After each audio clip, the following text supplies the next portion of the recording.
Les gars, j'espère que vous allez tous bien. Petit retour sur la situation du Barça, petit retour sur le match d'hier, le match nul. Le Real Madrid a gagné, on s'y attendait un petit peu contre Girona. Le Real Madrid, en cas de victoire contre Valence, peut donc repasser devant en Liga. Pour cette vidéo, j'ai retenu 8-9 questions de votre part. Merci à tous les participants, ça s'est passé sur Instagram. Et on commence tout de suite avec belle course de Lamine Yamal qui dribble tout le monde pour que Ferran gâche tout. Alors, j'ai un peu l'impression que cette action, c'est ce qui représente la relation Lamine Yamal, Ferran Torres, même si vous allez me dire Lamine Yamal a été passeur décisif pour Ferran Torres un petit peu plus tard dans le match. De manière globale, j'ai l'impression que Ferran Torres ne rentre pas dans ce Barça. Il ne s'entend pas avec les autres. Ça veut dire que je trouve qu'il n'y a pas d'alchimie entre les joueurs quand Ferran Torres est sur le terrain. Ce qui n'est pas le cas par exemple avec Rafinha, ce qui n'est pas le cas avec Lewandowski, même si Lewandowski lui aussi est critiquable de manière individuelle. Là, je parle pour les déplacements, pour les appels de balles. J'ai l'impression que Ferran Torres est un petit peu déconnecté de temps en temps sur quelques actions. Et d'ailleurs, il y a une action pour moi marquante, encore plus marquante que celle-là,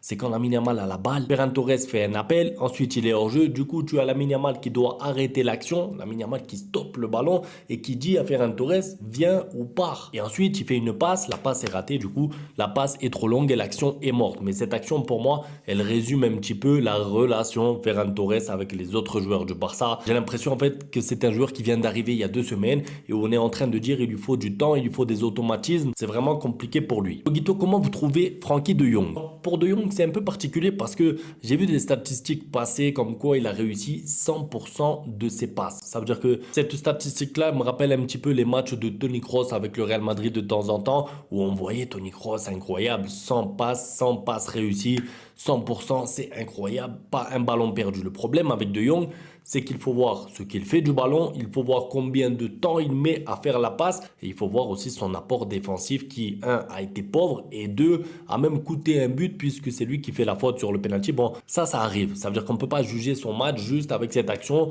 Il commet un penalty, bon voilà, c'est malheureux, ça arrive. Parce que si on veut voir le positif de cette action, c'est un milieu de terrain qui fait un repli défensif jusqu'à dans sa surface de réparation. Donc on pourrait dire, il a fait l'effort de défendre, au moins il n'a pas été nonchalant, mais il fait faute. Bon, ça arrive. Le problème, c'est quoi? C'est que sur toutes les passes qu'il a réussies, il y a très peu de passes qui amènent du danger. Il y a très peu de passes qui cassent des lignes. Et en fait, si vous êtes milieu de terrain, si c'est pour vous contenter de faire des passes simples vers l'arrière ou des passes horizontales sur les côtés pour ne pas perdre le ballon, j'ai envie de dire, Oriol Romeu pouvait faire ça aussi. Donc, il vous faut une plus-value au bout d'un moment. Si vous êtes avec De Jong au milieu de terrain, il faut qu'on remarque que ce soit De Jong. Il faut qu'on remarque que ce soit un joueur différent parce que même Casado fait plus de passes vers l'avant que De Jong. C'est ça, moi, mon problème avec Frenkie De Jong. Après, le penalty concédé, ça arrive malheureusement. Faut-il s'inquiéter du niveau actuel de l'équipe ou faut-il s'inquiéter du coaching? Rafinha remplacé. Je pense qu'il faut s'inquiéter un petit peu des deux parce que le coaching, ça commence à être un petit peu répétitif. C'est-à-dire que Hansi Flick commence à être un peu pointé du doigt lors de défaites ou lors de matchs nuls. D'ailleurs, il se pointe lui-même du doigt. Ça veut dire que